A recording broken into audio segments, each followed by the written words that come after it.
this is Kristen here, and this is my metabolic damage video number 9. I haven't posted in about 2 months. I've been extremely busy taking care of my business. My husband and I own a gym, and things have been crazy busy with the ending of school and just lots of stuff going on, so I apologize for people who have been waiting for another video. The topic of my video today is there's more than one way to eat a Reese's. And it might sound kind of awkward, but my point is there is more than one way to diet and exercise. Just like there is more than one way to work out your shoulders, more than one way to do cardio, there's more than one way to eat a Reese's. I get very frustrated when a lot of people think that there's only one way to lose weight, or one way to shed the fat, or one way to get big. A lot of people ask my husband, they'll like literally write him a message and say, how do you get so big? And that's it. And my husband's like, well, I really can't answer that because there's so many variables. Just like with diet and exercise, there is more than one way to reach your goal. It all depends on you, your body, your genetics, how much sleep you get, what you're doing for work. Are you sitting at a desk all day? Are you a construction worker? Are you a physical education teacher? It depends on that. It depends on your own body stress. It depends on, like I said, your genetics. So you need to become your own scientist of your own body. You need to listen to what your body is telling you, how it responds to food, how it responds to exercise, how it responds to your sleeping patterns. Really come into tune with what your body is telling you.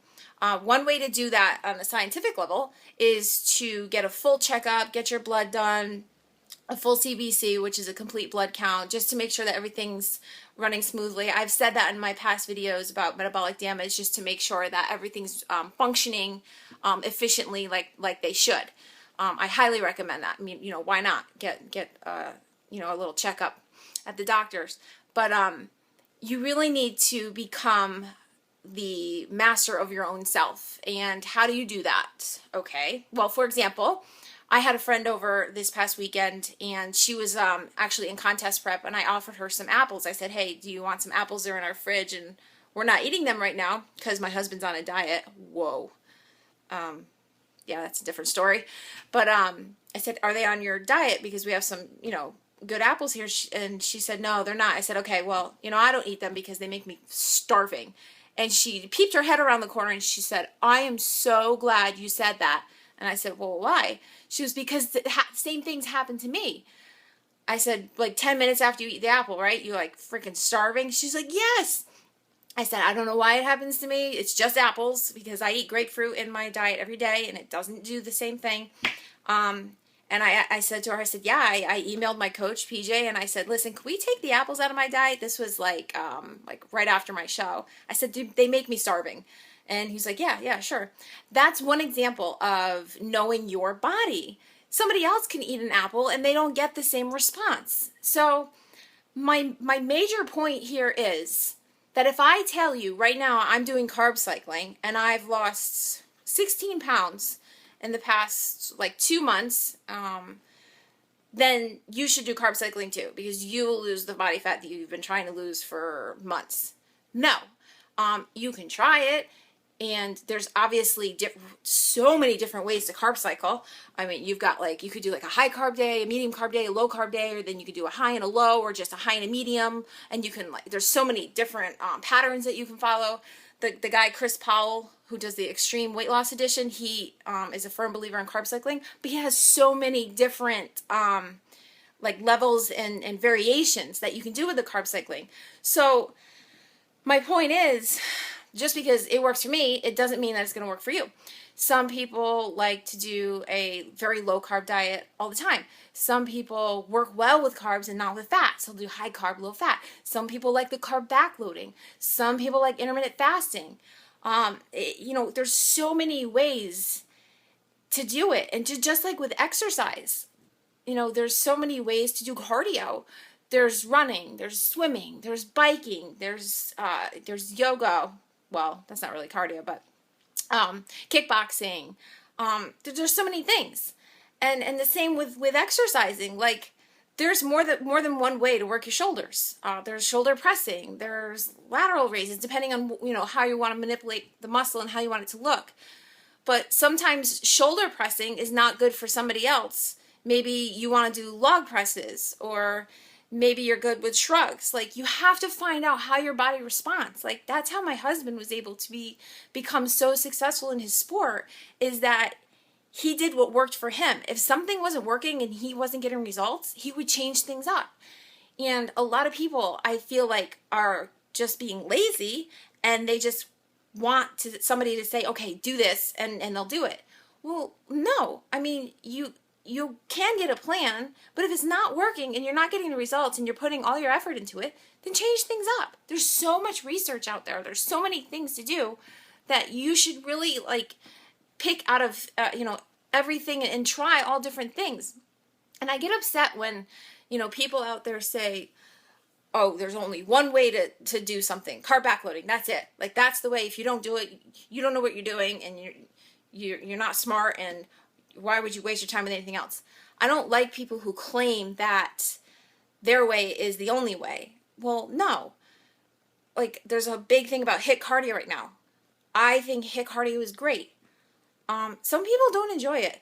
And if you don't enjoy what you do when you're working out, what's the point?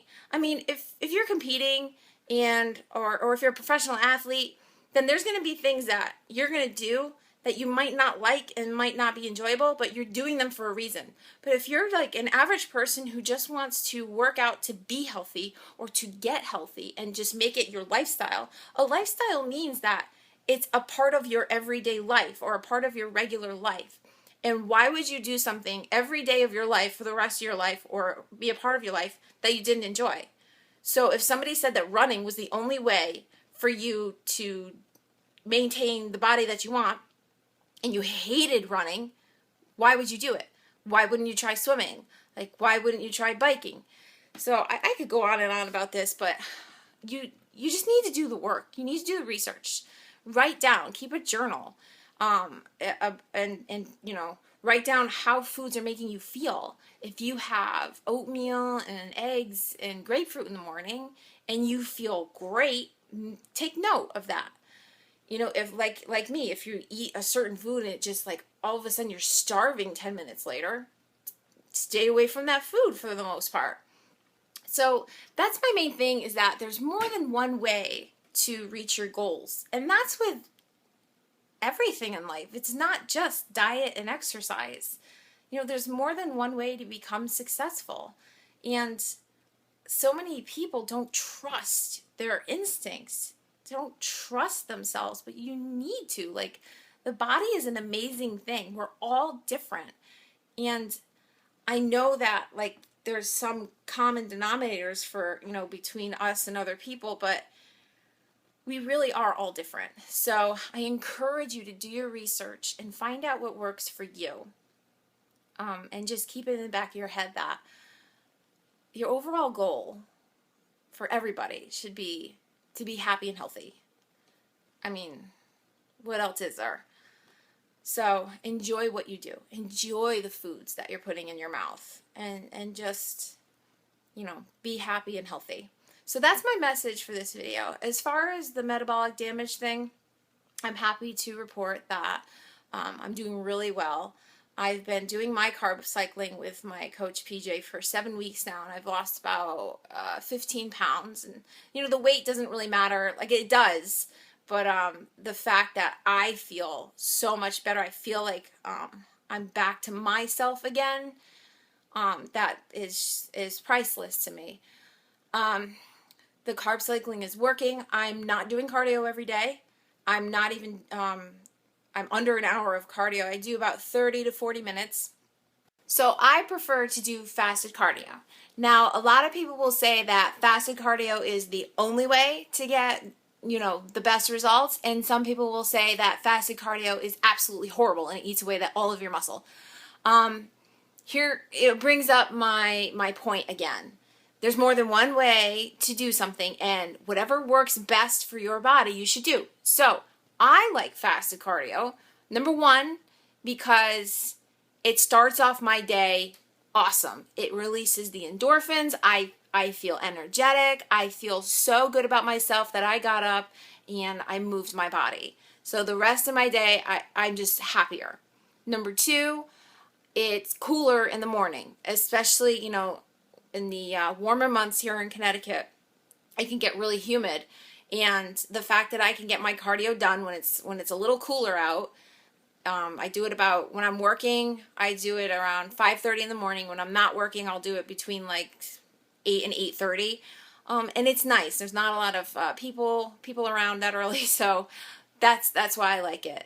Number three, and this is a big one for me. I started running when I was like 13. I started running to just be in shape, get in shape for sports and stuff like that.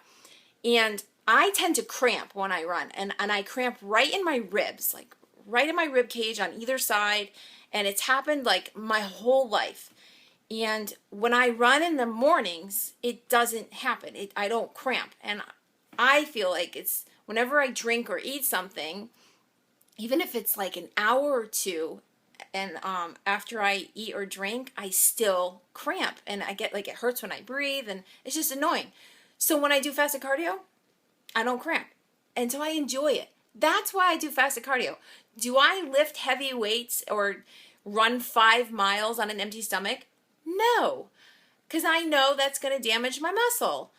I'm doing like running, walking, 30, 40 minutes. I don't know, I'm not killing myself because I know that I should feed myself before I weight train. So, within reason, do things that work for your body.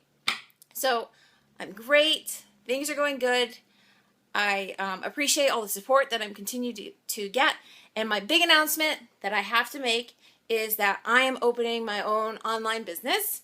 I am going to be taking on clients who are interested in fixing metabolic damage or helping to guide people in the right direction for that. People who want to get in shape for their wedding, who want to get in shape for the beach, who just want to get in shape in general. So I'm going to be opening an online business affiliated with my gym, but I want you to pick the name of my business. It's really hard for me to decide what I want.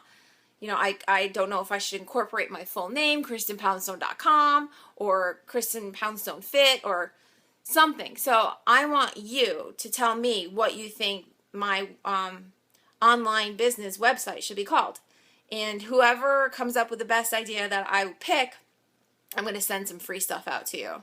So that's pretty cool. And if you could please, if you watch these videos on Instagram or, you're on YouTube or Facebook, whatever, if you can comment on things that you would like to see on my business, if you're interested in something like that, what would you want to see? What do you need help with? So that would be really helpful to me. So it's good news for myself and my husband. And I appreciate, again, all the support. Email me at kristenpoundstone@gmail.com with any questions that you have, and I'll be happy to answer and get back to you as soon as I can. Thank you for the support. Keep training hard with no excuses.